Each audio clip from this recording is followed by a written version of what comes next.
दोस्तों, UGC net JRF की जो परीक्षा है वो 3 जनवरी से शुरू होने जा रही है। आपके सीटी इंटीमेशन भी आ चुकी है। किस शहर में आपका केंद्र होगा उसकी जानकारी भी कल आ चुकी है। ऐसे में अब हमारे पास 10 से 12 दिन है। 3 तारीख से परीक्षा आपका स्टार्ट हो जाएगा। 16 जनवरी तक एग्जामिनेशन होंगे। 10-12 दिन पास में है। जिनका एग्जाम 10 के बाद या 5 के बाद है उनके पास 15-20 दिन भी है। अब ऐसे में इस मीन टाइम में, इस अंतिम घड़ी में क्या करें? मुझे पता है कि ये एक ऐसा समय होता है जब हम सभी लोग बड़े कंफ्यूज्ड होते हैं। समझ नहीं आता क्या पढ़ें क्या ना पढ़ें। जो पढ़ा हुआ है वो भी भूल जाते हैं कई बार। तो ऐसी मनःस्थिति चलती है। आज मैं पिछले 5 से 10 साल का क्वेश्चन पेपर देख रहा था।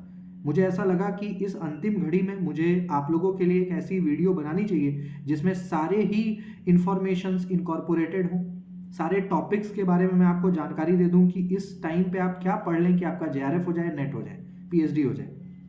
तो साथियों, आज के इस वीडियो में मैं आपको 10 साल का क्वेश्चन पेपर का जो मेरा अपना एनालिसिस है, खास करके प्रीवियस 5 ईयर्स की मैं बात करूं 2020 के बाद की, तो कौन से ऐसे टॉपिक्स हैं जिसको पढ़ लेने से आपका काम हो जाएगा।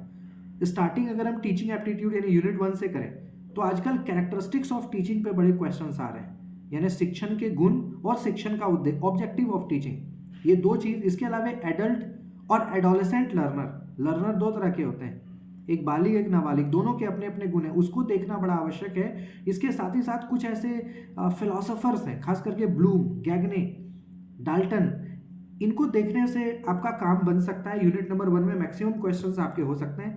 दूसरे यूनिट की बात करें रिसर्च की, तो टाइप्स ऑफ रिसर्च, आजकल फंडामेंटल रिसर्च यानी बुनियादी शोध से बड़े प्रश्न आ रहे हैं। इसके अलावा एक्शन रिसर्च क्या, अप्लाइड रिसर्च, मतलब मुझे लगता है 10 से 15 टाइप्स हैं, है ना। उन सभी को आप ध्यान से देखिए।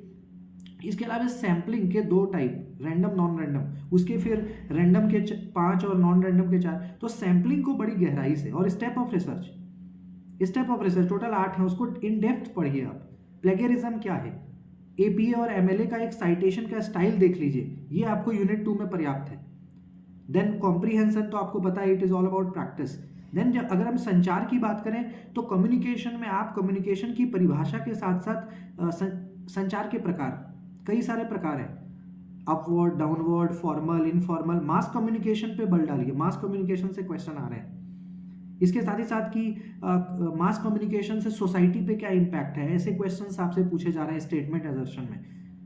कुछ ऐसे टर्म्स हैं जैसे कम्युनिकेशन में हम बात करें तो काइनेसिक्स, प्रॉक्सेमिक्स, है ना। कुछ ऐसे मेथड्स हैं कम्युनिकेशन के, वर्बल नॉन वर्बल में, शाब्दिक और गैर शाब्दिक, तो उसको ध्यान से देखिए, आपका काम हो जाएगा।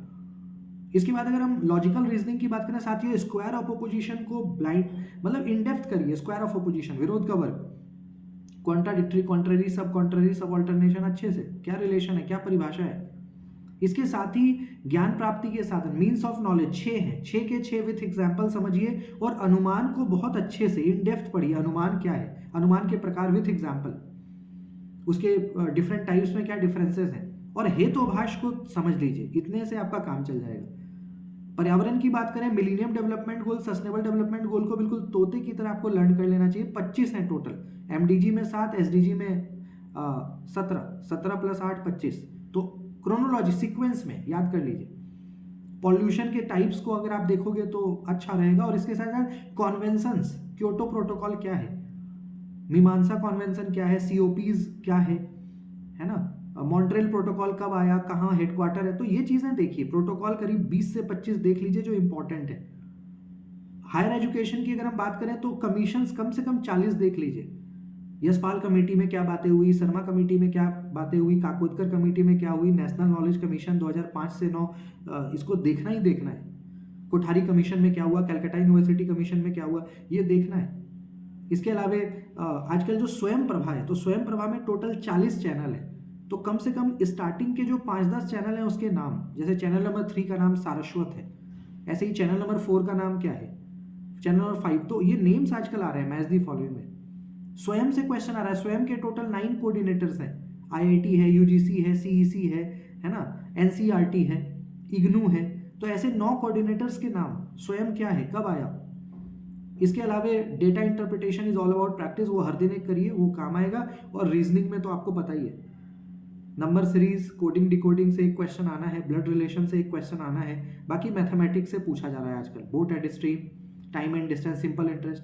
तो ये पूरा पेपर 1 का एक ढांचा मैंने आपको दे दिया, इसको अच्छे से कर लीजिए। फिर भी समय बचता है तो मैं अभी भी कहूँगा कि 2022, 23, 24 3 साल का क्वेश्चन पेपर बना लीजिए। मुझे लगता है 5 सेट भी अगर आप बना लेते हो उस मीन टाइम में, एक सेट में 50 क्वेश्चन होता है, 50 तो निश्चित रूप से कोई नहीं रोक सकता आपको। देखिए, दुनिया में कोई भी चीज़ असंभव नहीं है, इम्पॉसिबल कोई भी चीज़ नहीं है। अगर आपने सोच लिया, डिटर्मिनेशन आप में है और आपने निश्चय कर लिया कि प्राप्ति इसकी करनी है, निश्चित रूप से आपको इसका फल मिलेगा। फिर भी कोई दिक्कत आए, मैं अपने कॉन्टैक्ट नंबर को हमेशा डिस्क्रिप्शन में देता हूँ, आप मेरे से 24/7 कॉल, व्हाट्सएप पे बात कर सकते हैं और अपने मन को बनाइए। निश्चित रूप से मुझे लगता है कि 2025 आपका होगा, अच्छा होगा और सफलता के साथ इस वर्ष का आगाज़ होगा। धन्यवाद।